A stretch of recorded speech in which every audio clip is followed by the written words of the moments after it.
Unde e Dragoș? Eu îl vreau pe el la review. Salut! Unde e Dragoș? Unde e Dragoș? Nu am nimic cu băiatul, dar mă obișnuit să răm cu Dragoș. Bă, am zis și eu acum 2 săptămâni să faceți un review și un unboxing la Galaxy A50s. Hai vă rog, eu vreau să-mi acest telefon și vreau să știu cât de performant este. Ok. Nokia 5.3. Glumesc, încă nu a ajuns A50s la noi, dar când ajunge îi face Dragoș un review numai decât. Până atunci, hai să vedem de ce acest telefon costă 860 de lei la momentul review-ului și Nokia începe prin a ne promite 2 ani cu steluță de update-uri. 2 ani cu steluță, nu știu, sunt ani venusieni sau care e treaba cu steluța, dar urmează să aflăm. Și înainte de a trece la treabă, nu uita să te abonezi și să activezi notificările pentru a fi la curent cu cele mai noi prezentări. Iar dacă te-ai săturat de monotonia orașului și îți plac peisajele, urmărește-ne pe canalul România din Dronă, unde avem filmări cu drona și GoPro-ul de prin țară, pe la munte, pe la mare și alte locuri minunate de la noi. În regulă, asta este cutia, din carton bineînțeles, telefonul prezentat drăguț pe partea din față, din nou stickerul cu 2 ani de upgrade-uri, telefonul face parte din programul Android One, sună a programul Rabla, dar nu este chiar așa. Avem pe spate câteva specificații principale, cum ar fi un ecran HD+, chipset Qualcomm Snapdragon 665, câteva prezentări ale camerelor, 2 zile de baterie în limita a 4000 mAh și Google Assistant. Interesant este faptul că avem și buton dedicat de Google Assistant pe partea din stânga. Mereu mi-a plăcut cutiile de la Nokia că vin așa cu un slide. În prima fază suntem întâmpinați de telefon, din nou cu reclama către butonul de Google Assistant, dar îl lăsăm deocamdată deoparte. În cutie avem cheița sertarului SIM, maculatură, papetărie foarte multă, certificat de garanție și bineînțeles manual de instrucțiuni, iar în partea din dreapta avem următoarele: cablu de date și încărcare, USB tip C, bine că de data asta nu mai avem micro USB și sper că ușor o să dispară, o pereche de căști pe jack, niște căști destul de entry level, să spun așa, nu sunt cele mai fâșnețe căști, de exemplu cele de la Huawei în acest segment de preț sunt mult mai bune. Și aici ar trebui să fie un încărcător de 5V 2A, 10W. Povestea amuzantă, îl avem, dar nu este în clip. Nu a pățit nimic, stați liniștiți, însă asta este ce să facem. Dar hei, încărcare rapidă în limita a 10W. Iar acum să ne îndreptăm atenția către telefon în sine. Într-o folie de protecție, bineînțeles din plastic. La prima vedere se simte foarte bine în mână, destul de subțire, senzor clasic pe partea din spate pentru amprente, un aranjament de 4 camere puse circular, foarte drăguț, cu flash-ul în partea din mijloc, seamănă oarecum cu o țestoasă, așa dacă stai să te gândești, cu piciorușele. Logo-ul Nokia pe partea din spate, unde avem bineînțeles și un fel de model, o textură foarte fină, este plăcut la atingere chiar dacă este plastic. Pe față avem ecran de sticlă Gorilla Glass 3, ceea ce mă bucură să văd. Întotdeauna am fost fan Gorilla Glass 3 în detrimentul Gorilla Glass 5, 4-5, chiar dacă acesta se sparge mai ușor, se zgârie mai greu. Personal consider că mai degrabă zgârii telefonul în buzunar și cu alte obiecte decât să-l scapi pe jos. Bine, sperăm totuși cât de curând să avem Gorilla Glass Victus peste tot pe telefoane, cum am văzut și la Note 20 Ultra, dar mai așteptăm 1-2 ani sigur până vedem pe telefoane așa de ieftine. Pe partea din dreapta, rocker de volum și butonul de power cu un mic desen. Acesta nu este iluminat, este un desen alb. Seamănă puțin cu ce face Huawei pe butoanele lor de volum, însă la Huawei este mai calitativ. Avem butoane de aluminiu și au oarecum un șanț, o indentație unde avem culoarea roșie. Aici avem doar o culoare albă pusă peste buton. Pe partea stângă avem butonul Google Assistant,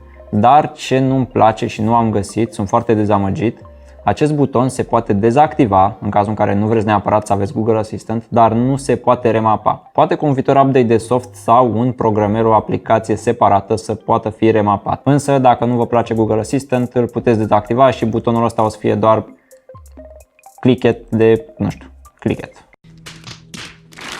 Pe bărbie avem și logo-ul Nokia, drăguț pus aici, destul de mic, și în partea de sus avem difuzorul cu o cameră de tip drop, teardrop, notch, bubble thingy. În principal, telefonul se simte bine în mână, fiind subțire, chiar dacă e din plastic, se simte bine în mână, nu are margini care să te zgârie, taie.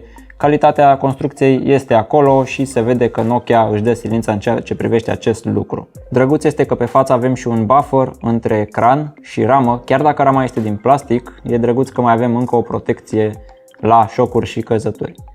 În partea de sus, microfon, cameră fă focus, alo, așa, perfect, microfon, jack,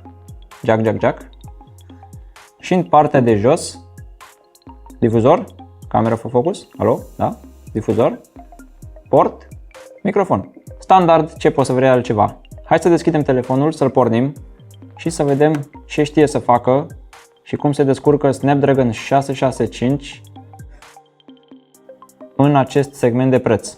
Ecranul este unul de tip IPS de 6,55 inch în diagonală cu o rezoluție de 720 pe 1600 de pixeli, având o densitate de 268 ppi. O densitate foarte mică, mai ales în acest segment de preț, unde la Xiaomi, de exemplu, vedem ecrane Full HD+. Din păcate, asta nu este singura problemă, faptul că avem o densitate mică și se văd pixelii. O altă problemă ar fi faptul că avem ghosting. Am mai întâlnit acest comportament chiar și la Xiaomi, chiar și la Huawei, însă pe acest telefon este destul de sesizabil ghosting-ul. Dar în text și când scrollezi pe Facebook sau pe alte site-uri, se poate observa clar chiar și în meniu, în aplicații, cum ecranul are ghosting. Ca și viteză de deblocare, chiar dacă avem un senzor capacitiv, biometric, nu este la fel de rapid ca alți senzori din acest segment de preț. Haideți să vedem. 3, 2, 1... 3, 2, 1.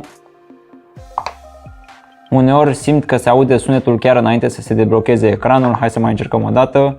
3, 2, 1.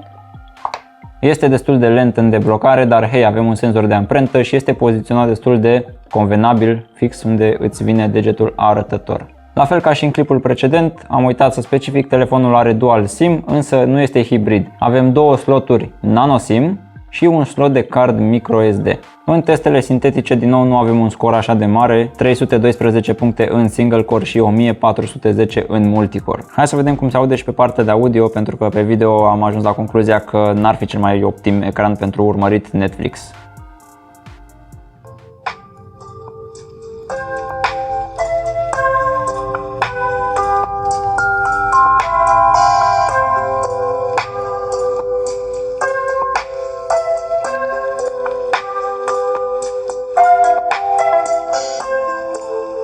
Telefonul se aude tare, nu distorsionează, surprinzător, chiar se aude puțin mai bine, aș putea spune, față de P40 Lite fără 5G pe care l-am avut la review-ul trecut. Dar ce observ este că de la un volum ridicat, să zic peste 80%, telefonul începe să vibreze cu totul. Acesta nu are un difuzor de tip boombox, ci pur și simplu difuzorul de jos face ca telefonul să vibreze, să-ți vibreze în mână sau poate chiar și când este pe birou. Nu este o vibrație neplăcută sau ceva de genul, însă calitatea audio este ok în acest segment de preț, este bună, aș putea spune. Personal sunt mulțumit cu această calitate audio. Și avem și jack. Așadar, puneți o pereche de căști, eventual nu cele incluse în pachet.